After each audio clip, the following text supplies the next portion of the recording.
Assalamualaikum warahmatullahi wabarakatuh. Saya Maftuhat Solihah, kelas 1 KPIE dengan NIM 2170 akan membahas beberapa materi yang terkait. Yang pertama ada bab 1, ini pendahuluan. Agama memiliki dua dimensi sekaligus, yaitu teologis dan historis. Sebagai teologi, agama terutama yang bersifat samawi merupakan wahyu Tuhan yang kebenarannya bersifat mutlak dan absolut. Manusia sebagai makhluk pemeluk menerima kehadiran agama sebagai keniscayaan yang tidak bisa dihindari. Sementara agama dalam dimensi historis berada dalam ruang sosial, budaya, dan lingkungan yang berkembang secara dinamis. Kemudian ada dimensi historis. Ini kemudian berinteraksi dengan agama yang membentuk entitas baru yang bersifat kompromistis. Oleh karena itu, bentuk dan formula agama di tempat dan masyarakat satu berbeda dengan tempat dan masyarakat lain, walaupun masih dalam satu lingkup agama. Hal ini karena agama memiliki kemampuan beradaptasi dengan situasi dan tempat berkembangnya.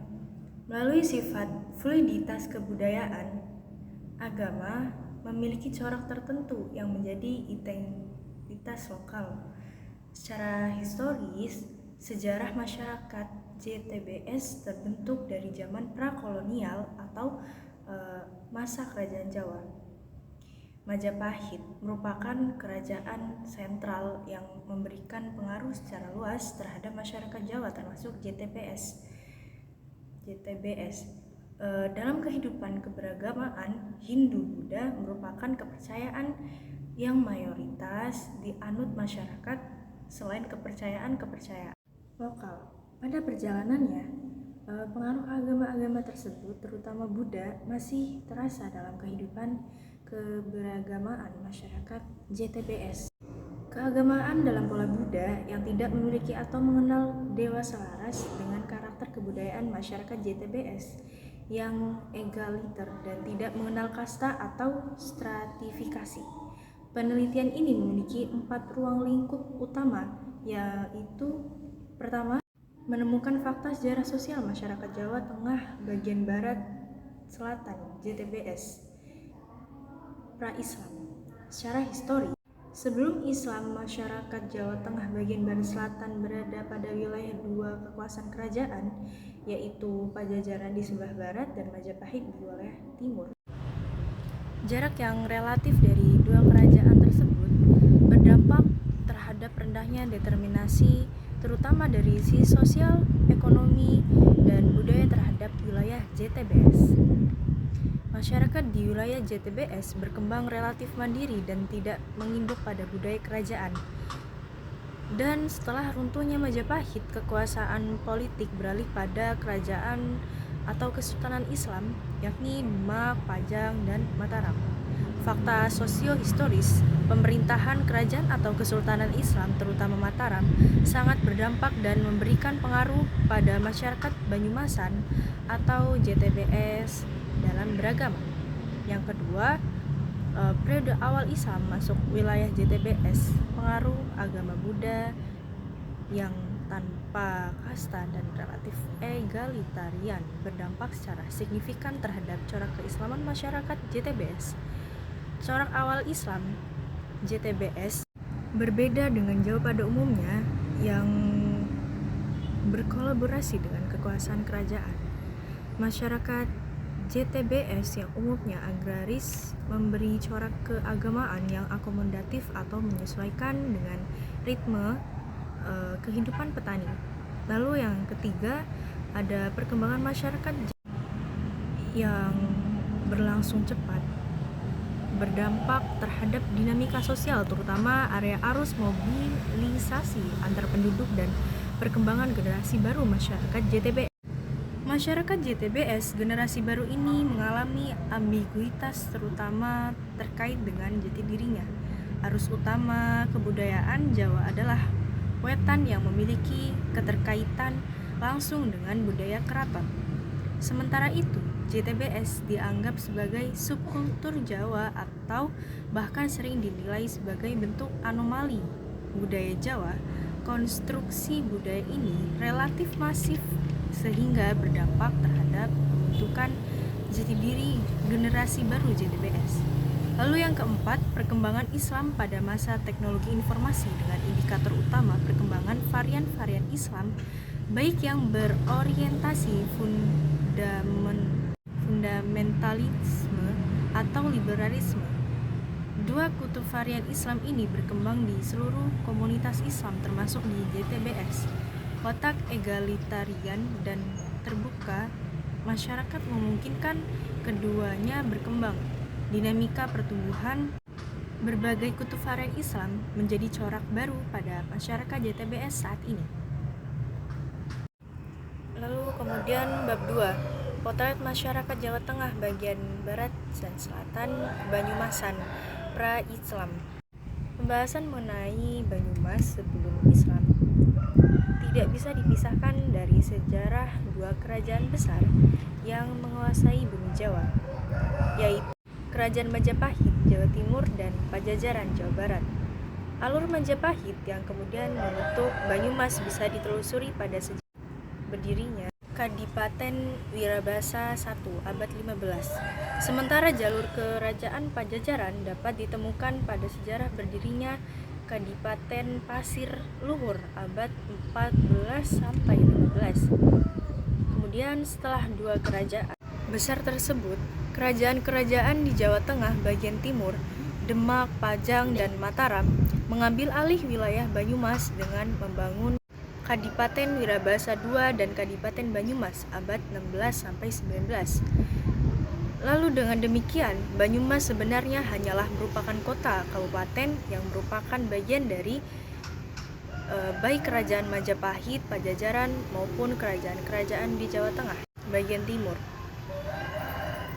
Dalam abad Wirabasa diceritakan mengenai asal-usul Jaka Kutuhu dan Raden Paguon Adipati Wirahuda yang saat itu menjadi Adipati I di Kadipaten Wirabasa I abad ke-15. Pada saat itu, wilayah Kadipaten Wirabasa I merupakan bagian dari wilayah Kerajaan Majapahit II.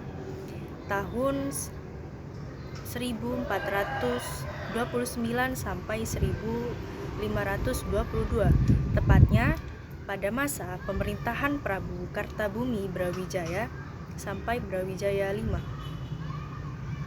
Kemudian pemerintahan tersebut terjadi pada tahun 1468 sampai 1478. Kemudian Kadipaten Wirabasa I di bawah pimpinan Adipati Wirahudaya adalah kadipaten yang tentram dan makmur. Bahkan pada masa kepemimpinan Adipati Anom Wirautama Adipati II, wilayah Kadipaten Wirabasa I mencapai Gunung Sindoro dan Sungai. Sementara dalam Pasir Luhur, Napaktilas Banyumas bisa dilacak pada zaman Kerajaan Pakuan Parahyangan Pajajaran di Jawa Barat bagian timur. Tepat pada masa kepemimpinan Sri Prabu Langgawesi Dewaniskala pada tahun 1466 sampai pada tahun 1474, putranya Sri Prabu Linggawastu Ratu Purana Jayadewata pada tahun 1474 sampai 1513. Dari Sri Prabu Linggawastu inilah lahir 4 putra yang salah satu dari keempatnya menjadi bagian dari cerita Pasir Luhur. Keempat putra tersebut yakni adalah baik yang pertama ada Raden Harya Banyak Catra, yang kedua Raden Harya Banyak Belas, yang ketiga Raden Harya Banyak Ngampar, yang keempat Dwi Rena Pamungkas. Dari keempat putra Sri Prabu Linggawastu, sosok Raden Harya Banyak Catra Lutung Kasarung atau Kamdaka menjadi identitas penting sebagai alat penghubung silsilah Kadipaten Pasir Luhur, wilayah barat Purwokerto, dengan Kerajaan Pajajaran. Kekuasaan Pajajaran atas Kadipaten Pasir Luhur hanya sampai pada keturunan keempat Prabu Linggawastu melalui jalur hanya Banyak Catra, yaitu Adipati Banyak Catra atau Kamandaka, Adipati Banyak Wirata, Adipati Banyak Rama, dan Adipati Banyak Kasumba.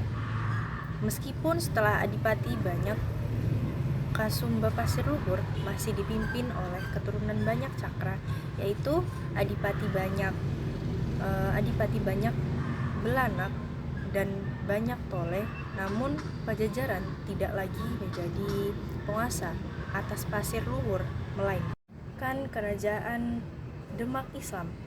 Antara abad 1 sampai 4 sebenarnya banyak nama-nama kerajaan yang memakai kata Galuh selain Galuh Purba, namun jika dilihat dari luasnya wilayah kekuasaan Galuh Purba, sangat mungkin kerajaan-kerajaan tersebut menjadi bagian dari wilayah kerajaan besar Galuh Purba. Kerajaan-kerajaan tersebut adalah yang pertama Kerajaan Galuh Rahyang yang berlokasi di Brebes, beribu kota di Medang Pangramesan. Lalu yang kedua Kerajaan Galuh Kalangon yang berlokasi di Roban, beribu kota di Medang Pangramesan. Lalu yang ketiga Kerajaan Galuh Lalean berlokasi di Cilacap, beribu kota di Medang Kamulan. Dan yang keempat ada Kerajaan Galuh Tanduran berlokasi di Pananjung, beribu kota di Bagolo. Yang kelima Kerajaan Galuh Kumara yang berlokasi di Tegal, beribu kota di Medang Kamulian. Yang keenam ada Kerajaan Galuh Pataka yang berlokasi di Nanggalaca, beribu kota di Pataka. Yang ketujuh Kerajaan Galuh Nagara Tengah berlokasi di Cineang, beribu kota. Kerajaan Galuh Negara Tengah berlokasi di Cineang, beribu kota di Bojong Lopang. Yang kedelapan Kerajaan Galuh Imbanagara berlokasi di Barunai, Pabuaran, beribu kota di Imbanagara. Lalu yang kesembilan Kerajaan Galuh Kalingga berlokasi di Bojong, beribu kota di Karangkamul. Bagian dari wilayah kekuasaan Galuh Purba adalah wilayah Kerajaan Galuh Purba yang meliputi Indramayu, Cirebon, Brebes, Tegal, Pemalang, Bumi Ayu, Banyumas, Cilacap, Purbalingga, Banjarnegara, dan bahkan ada yang menyebut sampai Kedu, Kulon Progo hingga Purwodadi. Lanjut pada kehidupan ekonomi masyarakat. Pada masa pra-Islam dan kolonialisme Eropa masuk ke Pulau Jawa, masyarakat hanya bertumpu pada sungai-sungai sebagai sarana penghubung antara masyarakat di satu daerah dengan daerah lain. Bahkan, jauh pendeknya aliran sungai di Pulau Jawa turut membentuk mata rantai kekuasaan yang ada di kala itu. Sebagai contoh misalnya aliran sungai Brantas dan Bengawan Solo yang dijadikan sarana penghubung jarak jauh oleh masyarakat telah berhasil membentuk pusat kerajaan besar yaitu Majapahit dan Mataram. Sementara sungai-sungai lain yang umumnya beraliran pendek tidak mampu membentuk relasi masyarakat skala besar sehingga dari sisi kekuasaan yang terbangun juga relatif kecil kadipaten. Sebelum tersedianya sarana perhubungan yang memadai pada masa itu menyebabkan masyarakat hanya mengandalkan kondisi cuaca dalam hal ekspedisi hasil pertanian atau perkebunan.